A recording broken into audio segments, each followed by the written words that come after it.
बिस्मिल्लाहिर्रहमानिर्रहीम। अस्सलाम वालेकुम अज़ीज़ तलबा व तालिबात।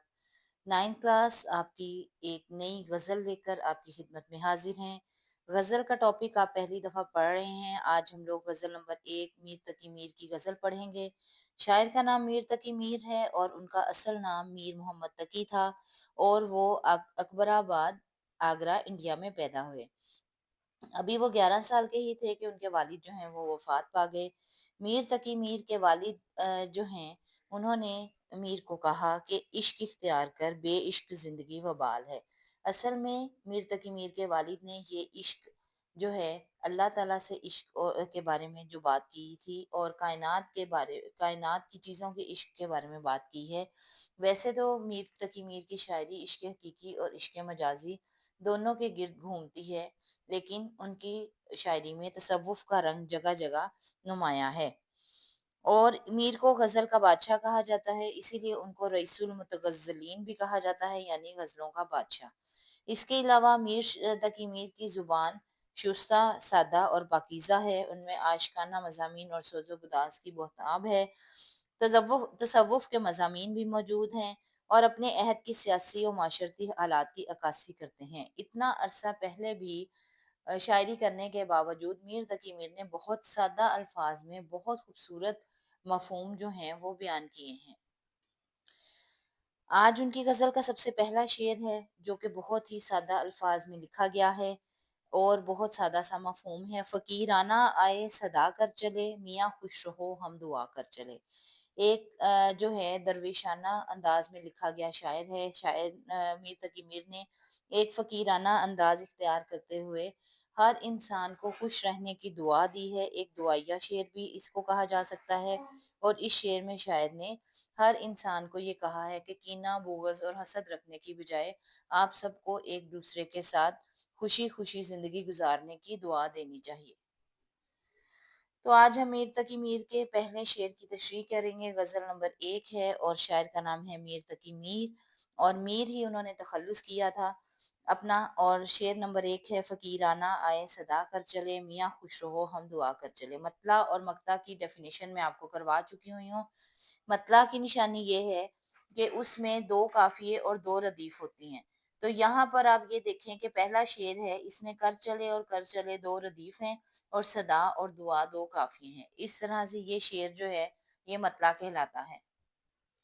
इस तरह 2 काफ़िये और 2 रदीफ़ होने की वजह से ये शेर जो है, ये मतला कहलाता है। मतला का मतलब होता है तलू होना, यानी पहला शेर जिसकी वजह से गज़ल जो है वो शुरू हो जाती है। तो तशरीह स्टार्ट करेंगे हम। मीर तकी मीर को गज़ल का बादशाह कहा जाता है। पहले 3 4 लाइनें जो हैं ये हमने मीर तकी मीर की गज़लिया शायरी की ख़ुसूसियात के बारे में लिखनी है। मीर की ज़ुबान शुस्ता, सादा और पाकीज़ा है। उनके बयान में आशिकाना मज़ामीन और सोज़ो गुदाज़ की बहताब है। उनकी शायरी में तसव्वुफ़ का रंग नुमाया है। मीर की शायराना अज़मत को हर दौर में तस्लीम किया गया है। मिर्ज़ा गालिब ने भी मीर की शायरी का एतराफ़ करते हुए कहा, रेख्ते के तुम ही उस्ताद नहीं हो गालिब, कहते हैं कि अगले ज़माने में कोई मीर भी था। ये शेर मीर की आजिज़ी और इनकिसारी को ज़ाहिर करता है। ये एक दुआया शेर है। इस शेर में शायर दरवेशाना अंदाज में दुआ करते हुए कहता है कि ये ज़िंदगी बहुत मुख्तसर है, इसीलिए हमें हसद, बुग़्ज़ और कीने से पाक रहते हुए हर एक की खुशियों की दुआ करनी चाहिए। हर इंसान को चाहिए कि खिदमत खल्क़ को अपना मकसद हयात बनाए। अगर ऐसा हो जाए तो ज़िंदगी नफ़रतों की जगह जन्नत की बहारों में तब्दील हो जाएगी। हज़रत अली रज़ी अल्लाह तआला अन्हु का कौल है, अगर तुम जिंदा रहना चाहते हो तो औरों के लिए जिंदा रहो। शायर कहना चाहता है कि हर फकीर भी यही दुआ करते हुए चलता जाता है कि सब खुश रहें, सबके हालात बेहतर हो जाएं। शायर का फकीराना अंदाज इस बात की अलामत है कि इंसान अपने आप को हमेशा आजिज समझे और दूसरों की नेक तमन्नाओं, खुशियों, कामयाबियों और सुकून की दुआ करे तो इंसान खुद भी अपनी ज़िंदगी में सुकून महसूस करता है। शायर कहता है कि हम जैसे फ़कीर तो हमेशा यही दुआ करते हैं कि सबकी ज़िंदगियाँ कामयाबियों और खुशियों से भरी रहें। इस्लाम में भी खिदमत खल्क के जज्बे को इबादत करार दिया गया है। मिर्ज़ा गालिब ने भी कुछ इसी अंदाज में कहा है, हाँ भला कर तेरा भला होगा اور درویش کی صدا کیا ہے؟ یہ ریلیونٹ شعر آپ بیچ میں لکھیں گے۔ شاعر کا پیغام دراصل یہ ہے کہ حقیقی خوشی اور سکون دوسروں کی خوشی میں ہے، اور دعا ایک عظیم عمل ہے جو انسان کو بلندیاں عطا کرتا ہے۔ اس طریقے سے میر تقی میر کی غزل کا پہلا شعر جو ہے اس کی تشریح مکمل ہوتی ہے۔ سادہ سے الفاظ میں، سادہ سے مفہوم میں ہم نے اس کی تشریح کرنے کی کوشش کی ہے، اور آپ لوگوں کو یقیناً تشریح جو ہے وہ سمجھ آ گئی ہوگی، انتہائی آسان لگی ہوگی۔ چینل کو سبسکرائب کر لیجئے گا، لائک کر لیجئے گا۔